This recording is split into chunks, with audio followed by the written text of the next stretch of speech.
Welcome back to episode 2 in our series. Today's video is going to be things we wish we would have known, especially as a new agent. Oh, we are gonna have fun with this one. I have notes. It's probably gonna be a whole bunch of what not to do either. Hi, it's Natasha with soldbynat.com here, and I'm an associate broker with Virtual Properties Realty. And today I have a very special guest, Miss Rhonda Williams. Hello, everyone. We're going to be bringing you a mini series, 3 videos, so watch out for those. Please go ahead and subscribe now so you don't miss them. I will have all of Rhonda's information down below. Okay, so my number 1 is going to be from our video on how to choose a broker. So if you haven't seen that video, please go ahead and check out that video. My tip number 1 is going to be know that you are interviewing the broker more than the broker is interviewing you. Mm-hmm. Like, most people go in with the mindset like it's like a job interview, like a corporate interview. Really, you're interviewing that broker. Very rarely are they not going to approve you or accept you into their brokerage. So you need to go in interviewing them. Right. Well, I'm going to talk about one of mine because this is something that even I think I was guilty of. This is a business. It's not a hobby. It's not a little part-time thing to do when you feel like it. So if you are truly a full-time realtor, you need to act as such. A lot of times you're going to be working from home, so you need to get up at a scheduled time. You need to be disciplined. You need to be committed. You need to be consistent. Natasha talks a lot about time blocking. So you really need to have a schedule and stick to it and run your business like a business. And then evaluate yourself. Do some self-evaluation. Look, would you fire yourself or would you hire yourself? Because one of the things about running this business like a business, and Natasha's probably going to talk more about this, but this can be a roller coaster. So tell them how this can be a roller coaster. Yes, there can be.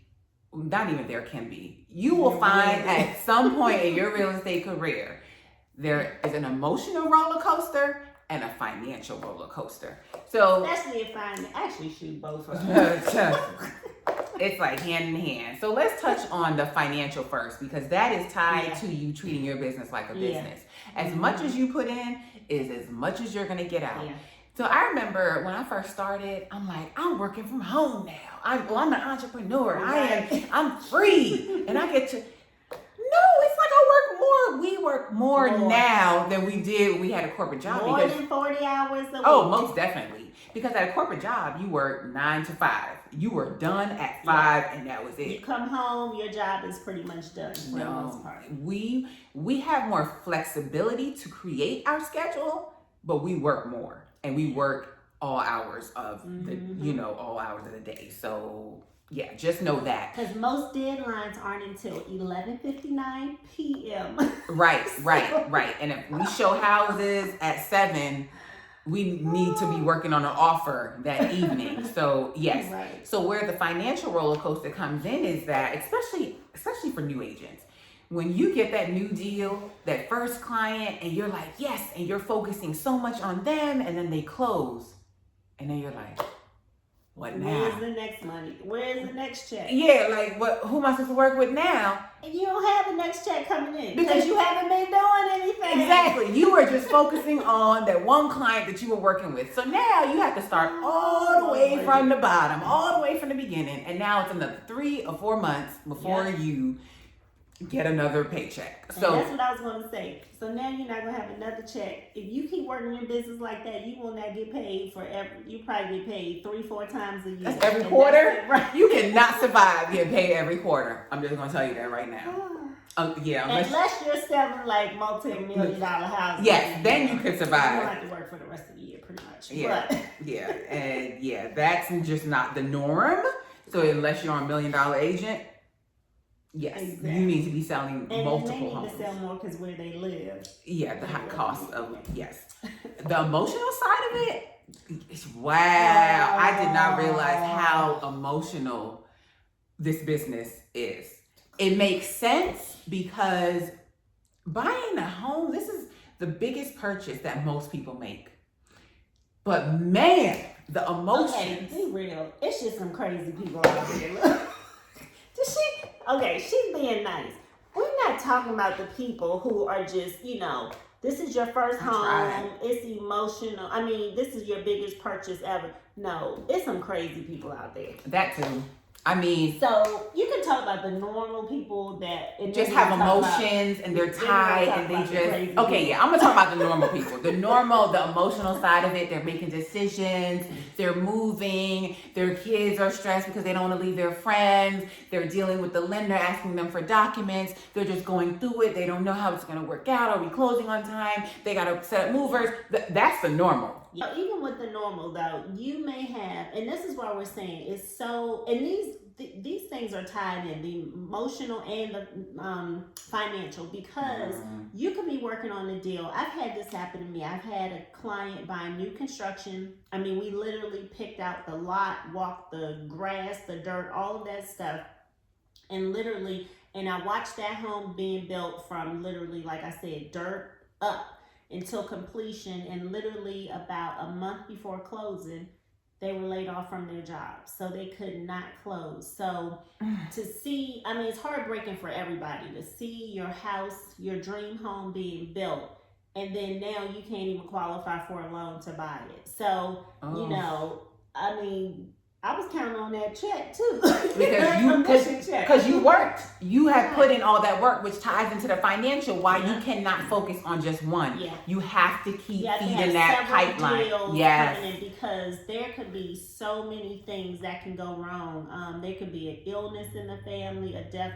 We've had sellers and they were, or even just back to the job thing, they thought they were going to be relocated. The next thing you know, that job did not exist anymore.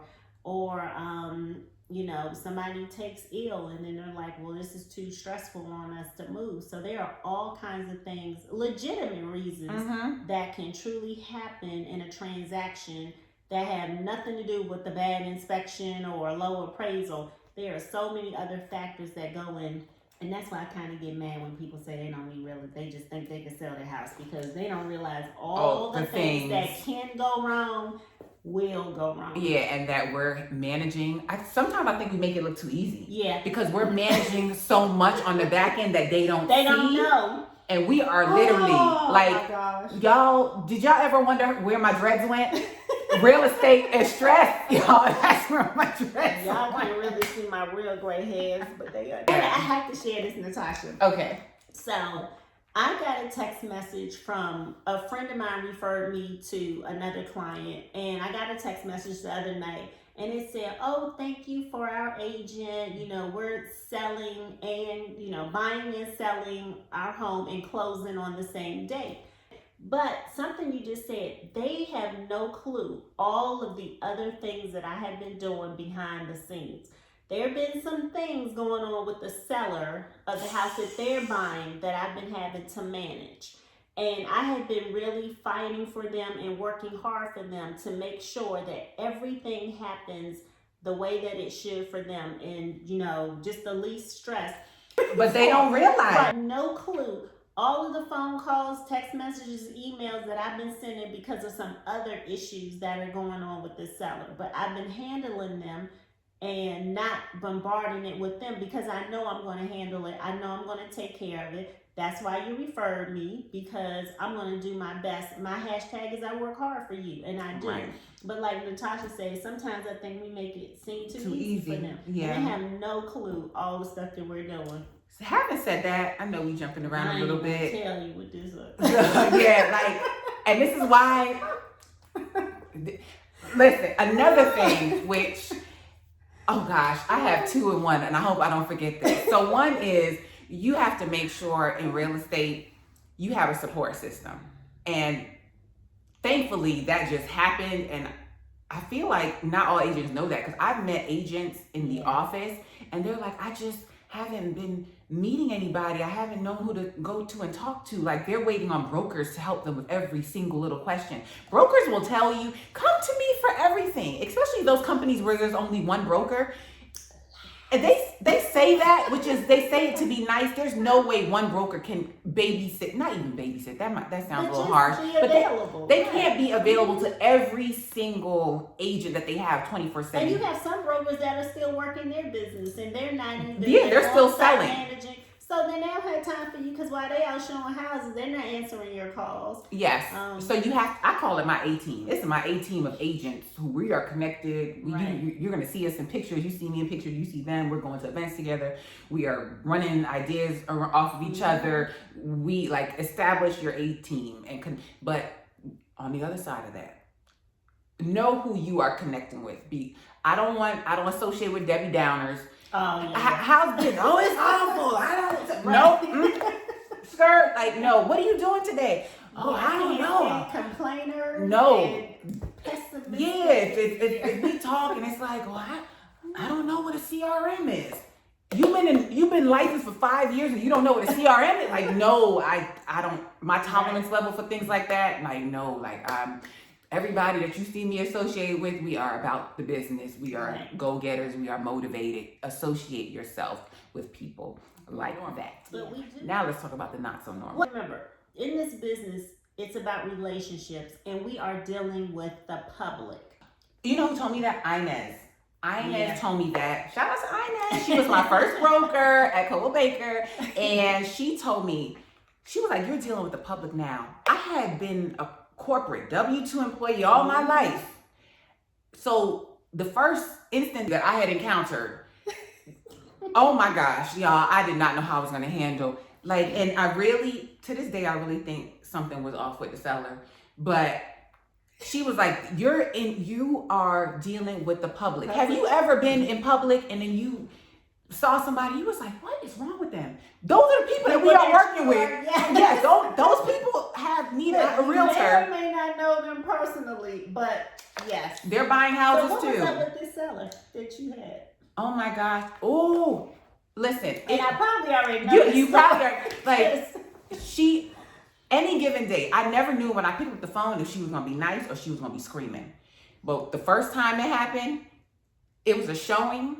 She came home during the showing and the buyers were sitting on the couch. She called me going off. The buyers were sitting on the couch talking about making an offer with their agent because they liked the house so much. Well, and honestly, if they even took time to sit down, they are probably imagining themselves living in that house. And that's what you want. You don't want a 5-minute showing on your listing. You want somebody who's hanging around for 30 minutes because obviously there's something that they like about that house. But this seller, that hit her hot button. But think about it. How was I supposed to know that the buyer said to put a sign on the couch to say, that is not even something that most people would think to ask, but that's what I say in this business of real estate. You are dealing with different type of people. We try our best to foresee and to deal with people accordingly, but there are things that we just cannot foresee. You know what's so scary? What? As you've been talking, first I thought I had one person. You have? Four things have like literally popped up. Please watch this video. I had a seller straight not show up to closing. We could do a whole series on just working with the public. This is just a part of the business, and that's the emotional side of it. So you're dealing with people that are emotional. You have to manage your emotions. Yeah. Like somebody like my husband, like he is really good with, and I don't know if it's a certain personality type. Like they can disconnect. Like I get drawn in, and I've had to do better over the years. And you can't take it personal. As hard as it is, because you put so much time. I mean, I've had clients that did not show up for closing. And they had the most perfect home ever, and even told me it was the most perfect home ever. This was about a year ago. I had this one client who kept making offers on homes. I mean, even getting the inspection, and then she would just terminate. And by the third time, I mean, we got past the inspection, the appraisal, everything, and she just decided she didn't want to show up for closing. And this is what we're talking about when we say we're dealing with the public. Now, I'm no psychologist, even though I did go to grad school for that. But, I mean, several people told me that they even thought something was a little, something, I mean, even the closing attorney, a lot of people kind of said something was a little off. And yeah, I think something was there, but there's also, I think people have commitment issues. Like I don't know what it is. I don't know if they just are afraid of making the wrong decision, but they are like holding back so much. It's costing them so much in the long run. And it's frustrating when they literally tell you they love the house. And then you're like, okay. And that was the most, and I usually try to, I'm not as good as your husband with that whole emotional thing, but I usually do try to, keep things in perspective, say, hey, it's a business, move on to the next one. But it's really frustrating when they tell you all in the same sentence, oh, I love the house. It's like my forever home. It's everything I wanted. But no, I don't want to close on it. And it's like, huh? Yeah. And by nature, I'm a problem solver. I hate people that complain. If there's a problem, I'm going to find a way to solve it. I cannot solve a problem when you tell me you love this house. But you don't, because then we're like, what can we do? Like, I literally had to draw myself a diagram and put it in my office. Mm-hmm. Don't get on the emotional roller coaster with them, because I realize now people are going to get on the emotional roller coaster. Yeah. You as a new agent do not have to get on the roller coaster with them. What you do is let them go on it. When they come back down, then you engage with them, then you talk to them. But if you engage with them while they're on the emotional roller coaster, they just need time to go through the emotions. Then they come back down. I'm telling you, it's happened. 9 years we have been doing this. Mm-hmm. I wish I would have known this stuff. Especially when it's not rational stuff. Right. I mean, but seriously, you guys, when Natasha said we are dealing with the public, we really are. And there are so many stories we could sit here and tell you. Oh, most definitely. And like I said, it's not even the stuff she was kind of talking about before with the emotional, and all the things that can go, because, it is a stressful time. You have people sometimes relocating from another city at the same time they're starting a new job. They may have children that they're trying to get into school. So, and then they're purchasing one of the biggest purchases in their life. So that is a ton of stress just piled all on a person at one time. So we're not really talking about that. That's kind of the expected things. We're talking about some of this stuff that just, things, right? Because we can write a book about it. most definitely. Like, and we almost become, it's almost like you're a realtor, but you're almost like a psychologist too for the normal stuff. But like the other stuff, which is one of the things that I have on the list, is like you have to learn to protect your time. As a new agent, you're eager and you just want business. You just want to work with whoever. I remember being at the office on desk duty. I don't know if offices still have desk duty, but you go to the office, you answer whatever calls come in. And somebody called and they were like, can you show me a house? And I was like, yeah. I was excited. I knew I went to the house. Hop in the car. I'll meet you there in 15 minutes. Don't do that. Don't do that for several reasons. If you have not seen my video on realtor safety, I will include that here. Right. Safety reasons. And then you don't even know, are these people pre-approved? Like, you have to. If they're working with another agent already. There are some people out there, they just want to tour homes. They just want to look at homes. They watch HGTV and they're like, well, let me just go ahead and see homes. There are people out there that do not value what agents do. They just think agents are chauffeurs. They just door openers.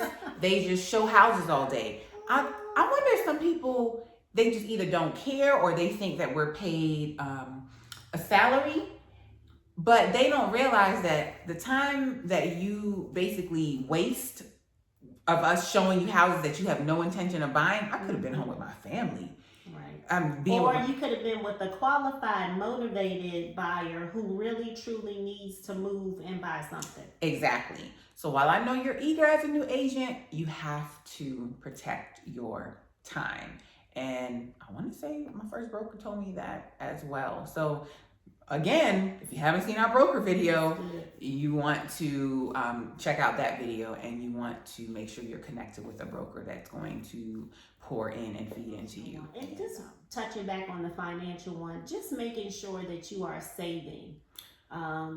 Because you may have, 3-4 closings in a month, and then seriously, you may go 3-4 months without a closing because, like I said, so many things can happen. You may have things under contract, appraisal comes in low, terminates, somebody loses their job. So many things can happen where you have to terminate those contracts. So preferably it doesn't happen, but listen, it's better to be safe than sorry. I'm sorry. Make sure you don't get a closing check and then you on Facebook and Instagram posting that you just bought all these new clothes and now you can't pay your mortgage. All these new designer clothes. Like, yeah, come on. You have to be smart about it. And then you borrowing money from people. Yeah. And I know you see on TV that agents make all of this money. You have to, again, go back to our broker video. You're going to have splits. You don't get all that money. You have splits. You have marketing that you need to do. You need to be putting back into your business. You need to be savings. Again, we are not W-2 employees. We need to be putting back into retirement. What are you doing for retirement? Like, you need to be investing as well. So be wise about your money. I think one of the other ones that I definitely want to add, and especially because we started when the market was so bad, and every time I would meet somebody, they would say, "Oh, I used to be an agent." And I'm like, okay, when times got hard and then you actually had to start working, then you decided you didn't want to be in the business anymore. So one tip that I definitely encourage you, you need to be able to adjust with market changes. Do not be a one-trick pony. You're going to hear so many people talk about, oh, get a niche or niche, however you want to pronounce it, which is good. You definitely want to be able to specialize in something, but you also have to know how to change. The market is going to go up, it's going to go down, it's going to stay steady. I know for me, and Natasha mentioned this, I think in our other video, but I was able to do new construction for 3 years. So as the market came back and new construction, the economy was getting better. One of the things I was able to do was sit on site as a new home sales consultant for 3 years.